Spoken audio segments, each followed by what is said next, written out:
छोटा भाई समुद्री खाने से एलर्जी रखता था, लेकिन बड़े भाई को समुद्री खाना सबसे ज़्यादा पसंद था।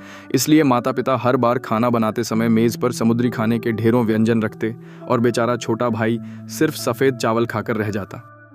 वजह यह थी कि उसका जन्म ही बड़े भाई का इलाज करने के लिए हुआ था। असल में बड़ा भाई बचपन से ही ल्यूकेमिया से पीड़ित था और उसे बचाने के लिए माता पिता ने दूसरा बच्चा पैदा किया ताकि उसकी नाल का खून अम्बिलिकल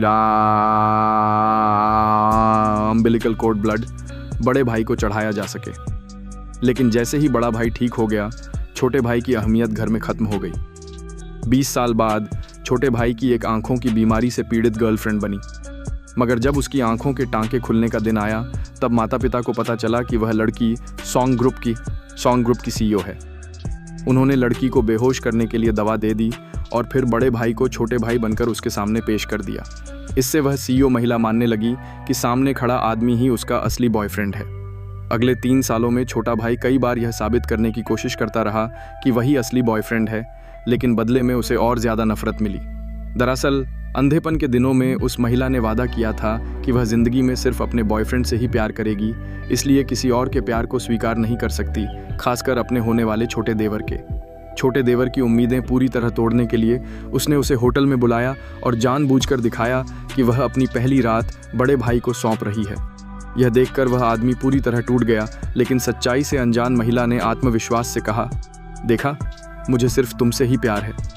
वह हैरान था कि गर्लफ्रेंड उसे इतना नापसंद करती है और यह भी कि एक झूठ के कारण उनका रिश्ता इतना बदकिस्मत हो गया। चूंकि वह अब प्यार नहीं करता था, इसलिए उसने तय कर लिया कि अब और बेइज्जती सहकर नहीं रहेगा। जब माता पिता ने फिर से उसे विदेश जाने के लिए मजबूर किया तो उसने बिना झिझके मान लिया, क्योंकि अगर वह चला जाता तो बड़ा भाई और गर्लफ्रेंड आसानी से शादी कर सकते थे और यही माता पिता चाहते थे।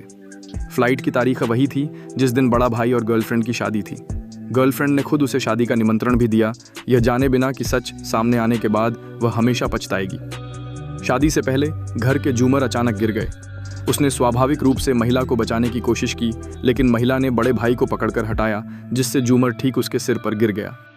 महिला ने चिंता करने के बजाय बेहोश होने का नाटक कर रहे बड़े भाई को सहारा दिया और बड़ा भाई उसे देखकर मुस्कुराया। जब वह दोबारा जागा तो खुद को अस्पताल के बिस्तर पर अकेला पाया। लोग बातें कर रहे थे कि भाई अमेरिका से आया है सिर्फ बड़े भाई की देखभाल करने के लिए, और सबको लगता था कि भाभी बड़े भाई से बहुत प्यार करती है। छोटे भाई को लगा कि अब सिर्फ 6 दिन और हैं, लेकिन दूसरे ही दिन बड़ा भाई उसे बदनाम करने के लिए उसके साथ नदी में कूद गया, जिससे छोटे भाई का घाव खुल गया और पानी लाल हो गया। महिला ने तुरंत पानी में छलांग लगाई, लेकिन सिर्फ बड़े भाई को बचाने के लिए। बड़ा भाई ने नाटक किया, शुयिन, क्या तुमने मुझे धक्का दिया? जल्दी मेरे भाई को बचाओ, वह मेरा इकलौता भाई है। लेकिन महिला ने कहा, उसे बचाने की जरूरत नहीं, शायद पानी में डूबकर उसे होश आ जाए। आखिरकार उसे नदी में डूबने दिया और फिर निकाला। माता पिता ने उसे दोषी ठहराया कि उसने बड़े भाई को नदी में धक्का दिया और उसकी जान की कोई परवाह नहीं की। महिला ने बदला लेने के लिए उसे पूरी रात मुर्दा घर में बंद कर दिया, क्योंकि उसे क्लॉस्ट्रोफोबिया था। यह सब झेलने के बाद उसने पूरी तरह उम्मीद छोड़ दी। उसने गर्लफ्रेंड को लिखे सारे खत और उनसे जुड़ी हर चीज़ फेंक दी। महिला ठंडी आवाज़ में बोली, जिनसे मुझे प्यार नहीं होता उनके लिए मैं कभी अच्छा चेहरा नहीं दिखाती। दूसरे दिन बड़े भाई का जन्मदिन था और माता पिता ने उस पर 100 मिलियन खर्च किए। महिला ने तो अपनी कंपनी का आधा हिस्सा भी बड़े भाई को गिफ्ट कर दिया और फिर सबके सामने सगाई की अंगूठी पहनाई। यह देखकर छोटे भाई की आंखों से आंसू बह निकले। जब उसने अपना तोहफा एक घड़ी निकाली तो महिला चौंक गई। अंधेपन के दिनों में वह अक्सर इस घड़ी को छूती थी और इसके डिज़ाइन को पहचानती थी। उसने तुरंत पूछा, ये घड़ी कहाँ से आई? तुम आखिर हो कौन? बड़ा भाई घबरा गया और झूठ बोला कि छोटे भाई ने उसकी घड़ी चुरा ली। महिला ने उसकी बात मान ली और घड़ी बड़े भाई को पहना दी, कहते हुए, हमारे 5 साल के रिश्ते की यादों को मैं किसी को गंदा नहीं करने दूंगी। इसके बाद पिता ने उसे घर का नियम बताकर 99 कोड़े मारे, जिससे वह खून से लथपथ हो गया। इलाज करवाने के बाद उसने तय किया कि अमेरिका नहीं जाएगा। उसने ऑस्ट्रेलिया का टिकट खरीदा और माता पिता से कानूनी तौर पर रिश्ते तोड़ने के कागज़ बनवा लिए, जिन्हें वह बड़े भाई की शादी में तोहफे के रूप में देने वाला था। उसने एक रिकॉर्डिंग वाला यू ड्राइव भी निकाला, जिसमें एक राज था जो महिला ने अंधेपन के दौरान सिर्फ उसे बताया था। पहले वह कई बार यह रिकॉर्डिंग सुनाने की कोशिश कर चुका था, लेकिन महिला ने कभी मौका नहीं दिया। शादी के दिन उसने वह गिफ्ट देकर विदा ली।